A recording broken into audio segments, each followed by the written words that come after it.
In the heart of a bustling Boston courtroom, where justice is supposed to reign supreme, one man stood alone against a system that had already judged him before he could speak. Justin Rivers, a figure easily dismissed in his faded jeans and worn-out demeanor, stepped into a lion's den armed with nothing but the truth. Across from him loomed Judge Elizabeth Thorn, a woman whose sharp tongue and sharper arrogance had silenced countless voices before his. What began as a routine hearing spiraled into an electrifying clash no one saw coming. A moment where the underestimated would rise and the untouchable would fall. This is a story of resilience, revelation, and the quiet power that turns laughter into reckoning.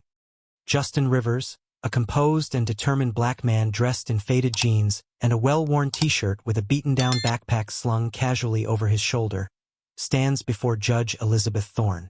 In his eyes, there is a quiet fire born of years of underestimation, and behind those eyes lies an engineer who has learned to see beyond appearances.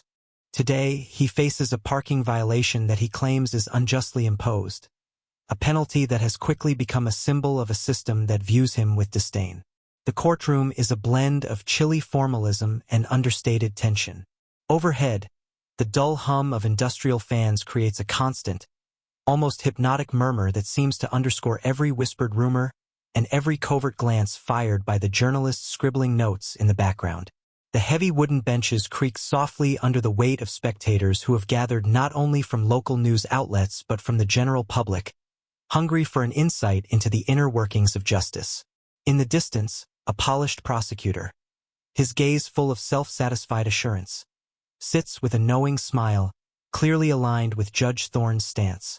Judge Elizabeth Thorn, a woman known for her severe manner and unwavering adherence to rules, sits imperiously behind her bench.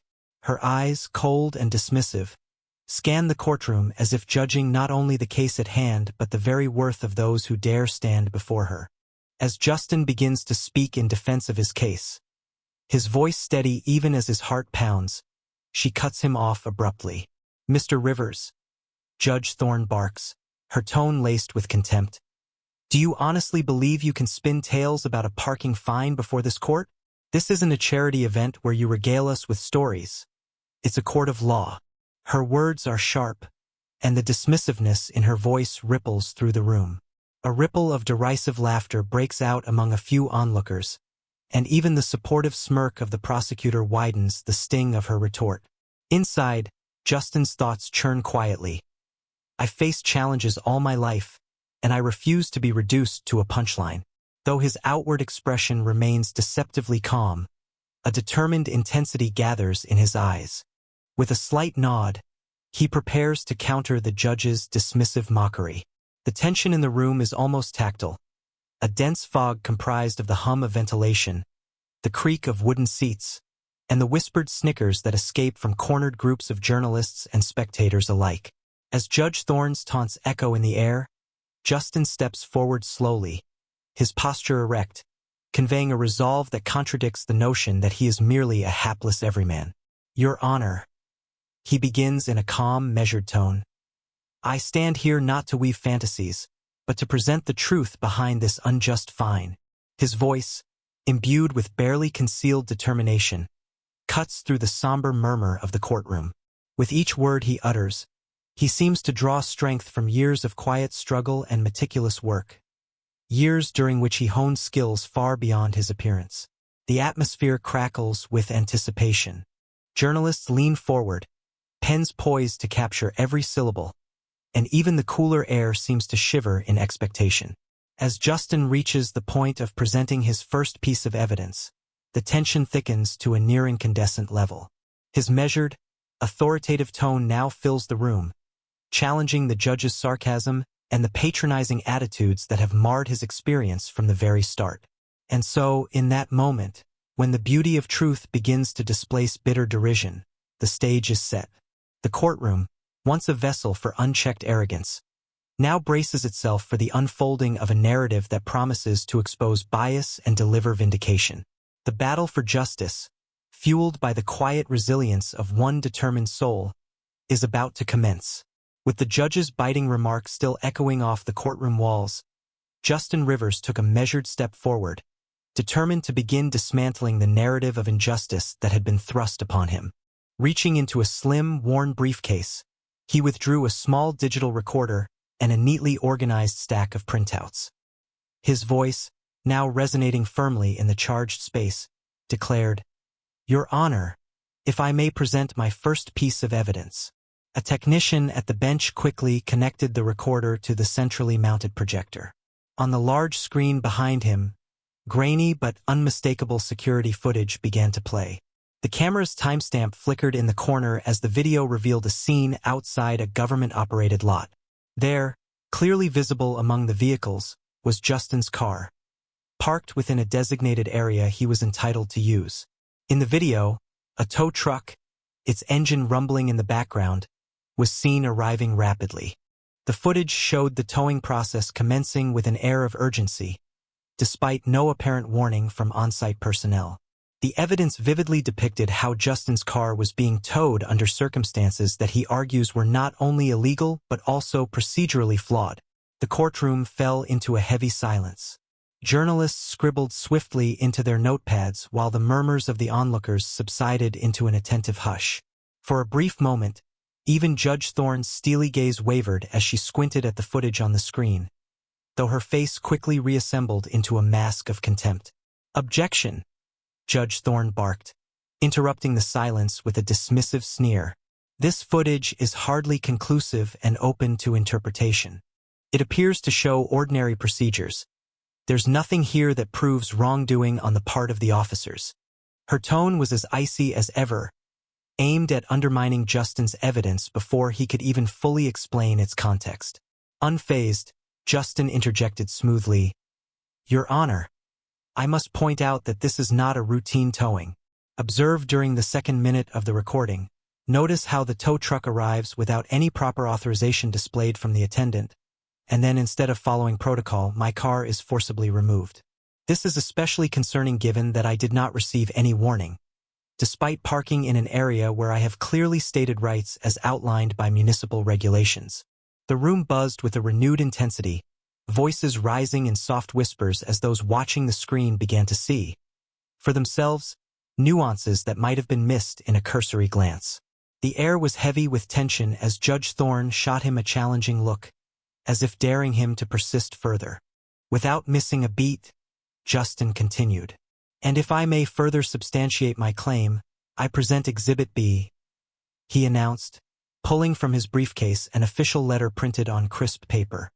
He held it high so everyone in the courtroom could see the municipal seal embossed on its header.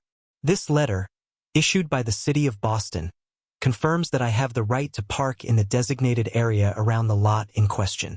It clearly states that any towing action against vehicles parked in that area, under the conditions that apply to my case, is not authorized without proper prior notice." A murmur of approval rippled through segments of the gallery. Even a few reporters exchanged quick, approving glances as they read parts of the document over his shoulder. The letter's contents were undeniable, a testament to the fact that the procedures followed in towing his car were not in line with established municipal guidelines. Judge Thorn's eyes narrowed as she scanned the document. "This is highly irregular," she muttered, her voice now tinged with uncertainty, though she maintained an outward expression of disdain. Yet, despite her dismissal of the security footage, the official letter presented by Justin was a piece of hard evidence that could not be as easily refuted. The tension in the room was palpable, and the atmosphere grew heavier with each passing second. Justin's steady gaze met that of the judge as he laid the documents on the desk before him. "I respectfully submit that these evidential pieces, both the video footage and the official municipal letter, demonstrate that my vehicle was unlawfully towed. This action, taken without proper notification or legal basis, is exactly the kind of injustice that I am here to challenge." At that moment, a silence fell over the room so complete that even the hum of the ventilators seemed to pause. The soft rustling of paper and the steady blinking of the projector's cursor underscored the gravity of his claims. Every eye fixed on Justin as he awaited the judge's next word.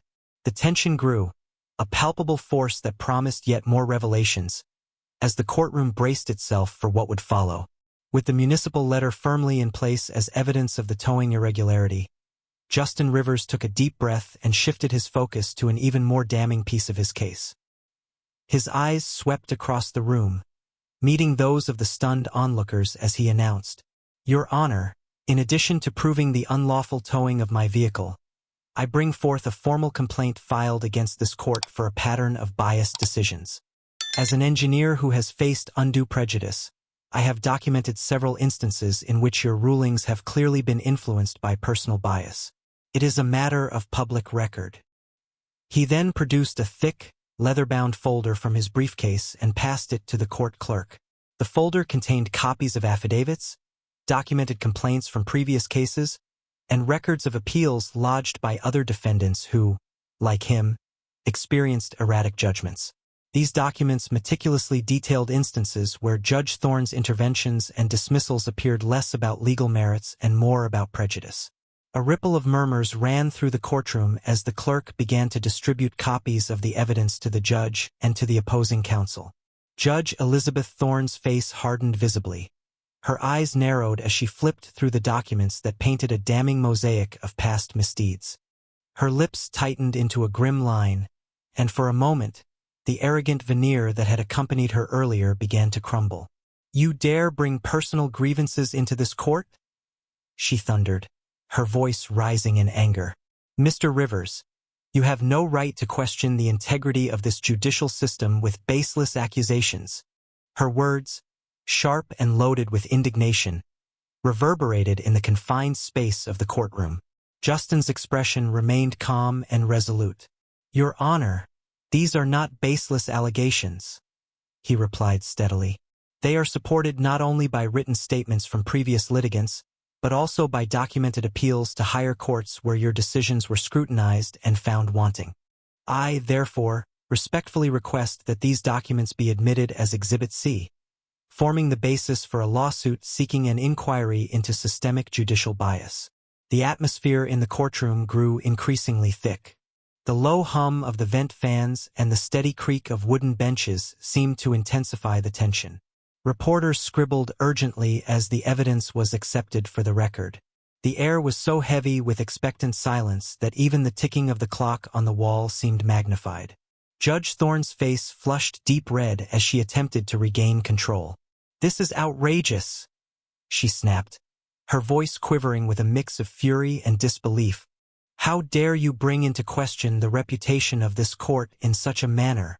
Her tone was now not merely dismissive but openly combative, challenging Justin's every word. Amid the escalating verbal volley, the tension mounted to a near incandescent pitch. Every eye in the courtroom, from the skeptical expressions of the prosecutor to the stunned silence of the onlookers and the furtive glances exchanged among the journalists, was fixed on the confrontation between the composed Justin and the increasingly volatile Judge Thorn. "Let me be clear," Justin said firmly. "I stand before you not merely to contest a parking fine, but to hold accountability for all instances of judicial bias that have harmed individuals like me. The truth must be brought to light, even if it means challenging those in positions of power." His voice, calm and assertive, cut through the rising storm of discontent. Before Judge Thorn could respond further, the tension was punctuated by a distant but audible sound. A knock on the heavy wooden door of the courtroom corridor, hinting that another development was imminent. The unresolved argument lingered as a palpable force, charged with the promise of further escalation. And so, with the evidence of past bias laid bare and the emotional stakes higher than ever, the courtroom stood at the precipice of a reformative showdown, one that would not only impact Mr. Rivers's case but potentially spark a broader inquiry into the fairness of the judicial system itself. The palpable tension in the courtroom, already nearing a boiling point from Justin's damning evidence, was suddenly interrupted by a firm, insistent knock at the heavy wooden door of the corridor. Every ear in the room turned, and whispers rippled through the audience as the sound echoed with authority. In that charged moment, the door swung open, revealing a sharply dressed representative from the State Bar Association, Mr. Leonard Hayes, known for his unwavering commitment to judicial ethics and transparency. Mr. Hayes stepped briskly into the courtroom, his presence commanding immediate attention. Without preamble, he projected a calm yet resolute tone. "Your Honor, ladies and gentlemen, I have been informed of serious ethical violations occurring in this very courtroom. I have arrived on behalf of the Bar Association to ensure that impartiality and integrity are maintained. His words cut through the murmur like a clarion call. Judge Thorn's face contorted as Hayes' authoritative voice filled the space. "What is this intrusion?" she snapped, attempting to reassert control, though her previously steady composure now trembled beneath the weight of the bar representative's challenge. "I'm afraid these are not mere intrusions," Hayes replied coolly, "but a necessary intervention. The evidence presented by Mr. Rivers, both the surveillance footage and the official municipal letter, coupled with multiple affidavits of previous litigants, clearly demonstrate a systemic bias that undermines judicial fairness." His eyes swept over the room, meeting the expectant stares of jurors, journalists, and even the previously smug prosecutor, who now looked alarmed. The atmosphere grew charged as Hayes continued. "Under the ethical code to which all judicial officers are bound, behavior that factors personal prejudice into legal decision-making cannot be tolerated. Therefore, I must insist that Judge Thorn recuse herself from this case immediately, pending a full inquiry into these matters." His pronouncement resonated throughout the room, causing a shocked silence to fall, broken only by the soft, rhythmic hum of the overhead fans. A murmur ran through the assembled onlookers as Judge Thorn's face, once set in a mask of arrogance, now registered alarm and indignation. "This is preposterous," she thundered, her voice trembling with fury. "I will not have my honor questioned in this manner." She began to stand, but before she could advance further, Mr. Hayes raised a hand, his tone unwavering. "Your Honor, please remain seated," Hayes said firmly. "The integrity of these proceedings, and indeed of the entire judicial process, demands impartiality. The evidence is clear, and further delay would only perpetuate injustice. I now call upon the court administration to initiate the recusal procedures immediately." For several long, heavy seconds, the room was silent, each person hanging on the outcome of this dramatic pronouncement. Then, almost imperceptibly at first, a few clerks approached, and soon the bailiffs moved in. With measured efficiency, they escorted Judge Thorn away from the bench. As she was led from the courtroom in a heavy silence punctuated by her muted protests, the tension broke into a spontaneous, thunderous applause that erupted from the gallery. The sound of clapping grew progressively louder, rallying the audience, from the once skeptical journalists to the supportive jurors and even the quiet observers in the back. Every individual in the room seemed to unite in a collective expression of relief and vindication. Mr. Hayes' decisive intervention had not only exposed the bias that had tainted the process but had also restored a modicum of justice in that hallowed courtroom. Standing at the center of the renewed courtroom, Justin Rivers allowed himself a moment of quiet satisfaction. His measured presentation had unearthed long-buried injustices, and now, in the wake of the Bar Association's involvement, the balance of power was visibly shifting. The once arrogant Judge Thorn, face flushed with anger and humiliation, was being officially recused from the case. A dramatic turn that even the most cynical onlookers had not expected. As the courtroom settled into a new rhythm of cautious optimism, the applause continued to build, filling the space with an unmistakable message. The truth had prevailed, and transparency and justice was within reach. Every clapping hand and every approving smile marked a small but significant victory over systemic bias. A victory that promised to reverberate far beyond the walls of that Boston courtroom.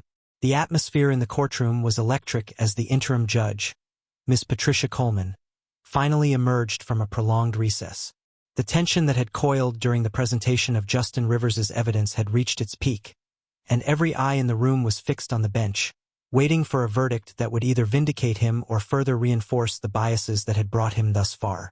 The murmurs from the gallery subsided into an anticipatory hush, only the hum of the outdated ventilation system and the occasional rustle of papers punctuating the silence. Ms. Coleman, a woman known for her impartiality and sharp legal mind, cleared her throat and peered over her glasses at the assembled parties.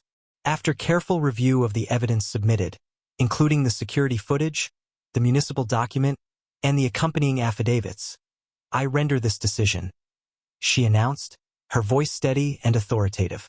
It is evident beyond reasonable doubt that the towing of Mr. Rivers's vehicle was executed in violation of proper procedures and without proper notice. The actions that led to this penalty were not only arbitrary but discriminatory in nature. A collective murmur of approval and relief swept through the courtroom. Justin's expression remained calm yet triumphant. There was a quiet dignity in his composed gaze, as if every painful moment and every dismissive remark had propelled him to this point. The interim judge continued, her tone now brisk. Therefore, all fines and penalties imposed on Mr. Rivers under these unlawful actions are hereby nullified, and any outstanding charges are dismissed with prejudice. At that moment, the prosecutor, whose earlier confidence had shaken, attempted to object in a faltering tone. Your Honor, while I appreciate the evidence brought forth, he started, but his words were drowned out by the resolute gavel strike that silenced any further protest. Judge Coleman's ruling rippled rapidly through every corner of the room. A new sense of vindication charged the air. Several members of the gallery, journalists, onlookers, and supporters alike, erupted into enthusiastic applause. The sound was overwhelming, a spontaneous outpouring of approval from the community long accustomed to seeing injustice go unchallenged. Meanwhile, within the subdued chaos, whispers began to circulate about Judge Thorn. The fall of her authority was now palpable. The very evidence that had rattled this courtroom had further undermined her credibility. Although Judge Thorn had been recused earlier on ethical grounds, the atmosphere of public exposure and accountability left little doubt about her mismanagement and prejudiced behavior. Even the once confident tone in her recorded remarks now came back to haunt her. Overcome by the resounding decision, Justin allowed himself a brief sigh of relief, a moment of personal triumph not just for himself, but for everyone who had ever been underestimated. Thank you, Your Honor, he stated softly, his voice trembling with quiet emotion as he acknowledged the room with a respectful nod. His measured tone conveyed the fact that this was not simply a legal victory, but a vindication of his very right to be treated fairly despite society's preconceptions. A few moments later, a spokesperson from the Department of Motor Vehicles stepped forward to confirm that Justin's vehicle would be restored to him without any further charges, and that an official inquiry would be conducted to review the towing practices that had led to this injustice. The resolution sent waves through the courtroom. Suddenly, the legal and procedural missteps that had characterized the incident were now being rectified by a formal, impartial investigation. While the courtroom applauded, Judge Coleman's final remarks resonated into the tense silence that followed. Let this case stand as a reminder, she declared, that no one is above the law and that every citizen deserves fair treatment.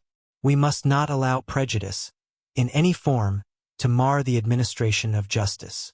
As the applause swelled, even some of the previously skeptical journalists nodded in agreement, capturing every moment on their devices. The turning point was undeniable.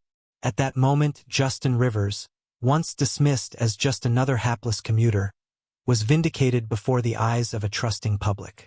The judge's decisive ruling, the weighty evidence, and the overwhelming reaction of the courtroom had all contributed to a dramatic reversal in his favor. For the first time in a long time, the courtroom had transformed into a sanctuary of justice, a place where the truth could emerge triumphant over bias and arrogance. The sound of applause mingled with cheers, echoing far beyond the walls of the courtroom, as the verdict began its journey into the public conscience. In the days that followed the stunning courtroom victory, the reverberations of Justin Rivers's case spread far beyond the confines of that packed Boston courtroom. An immediate investigation was launched by the State Judicial Oversight Committee, spurred by the irrefutable evidence and the public uproar. The inquiry not only focused on the towing incident but dug deeper into a series of similar cases where bias seemed to have tainted Judge Elizabeth Thorn's rulings. As investigative reporters flocked to the story, Boston's newspapers and television stations began running in-depth features on the case, exposing a broader pattern of injustice that had long gone unnoticed. Judge Thorn's reputation, once sterling in certain circles, began to crumble rapidly. Documents, interviews, and internal memos revealed that her previous judgments had repeatedly favored those who could pay bribes, and her curt remarks on the bench were now seen as evidence of a deeply ingrained prejudice. The Judicial Oversight Committee's final report was damning, recommending that Thorn face disciplinary action and a formal review of her entire tenure. As news of the report broke, whispers of judicial corruption and systemic bias filled the air. Prominent legal scholars condemned the practices of the court, and calls for a sweeping reform of Boston's judicial system grew louder each day. Amid this chaos, Justin Rivers received not only public accolades but also a significant compensation package from the city. The municipality, forced by mounting public pressure and the undeniable evidence of improper practices, agreed to reimburse him for the wrongful fines and to provide a monetary settlement for the distress he had suffered. His case became a symbol of vindication for every citizen who had ever felt marginalized by a rigged system. In courtrooms across the region, his victory was hailed as a turning point, a moment when one man's quiet persistence forced an entire system to reckon with its own failings. More than that, Justin's courage and determination sparked tangible changes. Policy reforms were implemented to ensure that the rules around parking enforcement and towing procedures were not only transparent but also free from the possibility of biased interpretation. New training programs for law enforcement and judicial staff emphasized the importance of impartiality and respect for all citizens, regardless of their background or appearance. The case even inspired a series of community meetings and public forums in Boston, where citizens demanded accountability and heralded the victories achieved when the truth is given its due. In the aftermath, public sentiment swung dramatically. Social media platforms buzzed with support for Justin under hashtags such as #JusticeForRivers and #FairCourtBoston. Local talk show hosts discussed the case for weeks, lauding the transformation in Boston's legal community and the courage of a man who had dared to question authority. Among the many heartfelt comments from viewers, countless stories emerged of individuals who felt empowered to stand up against perceived injustices in their own lives. As the final chapters of the legal saga were written, Justin stood before a sea of supportive faces at a community celebration in a local park. With the city skyline shimmering in the background, he addressed a gathering of citizens, activists, and reporters. "Today, we have proven that no one is above the law," he said with quiet dignity. "Let my story be a reminder that even against overwhelming odds, the truth will prevail. We must stay vigilant, speak out, and continuously demand fairness and transparency from those in power." In that triumphant moment, it was clear that a single act of resilience had sparked a movement, one that resonated through courtrooms, boardrooms, and the very streets of Boston. Justice had not only been served, it had transformed the very fabric of the community. What do you think is the most important lesson from Justin Rivers' courageous stand against injustice in the Boston courtroom? Have you ever witnessed a moment when standing up for the truth led to real change? Write your opinion in the comments. We'd love to hear your perspective. I hope you enjoyed this story. Leave a comment, sharing your thoughts about it. Don't forget to like the video and subscribe to the channel so you won't miss new and equally exciting stories. See you in the next video.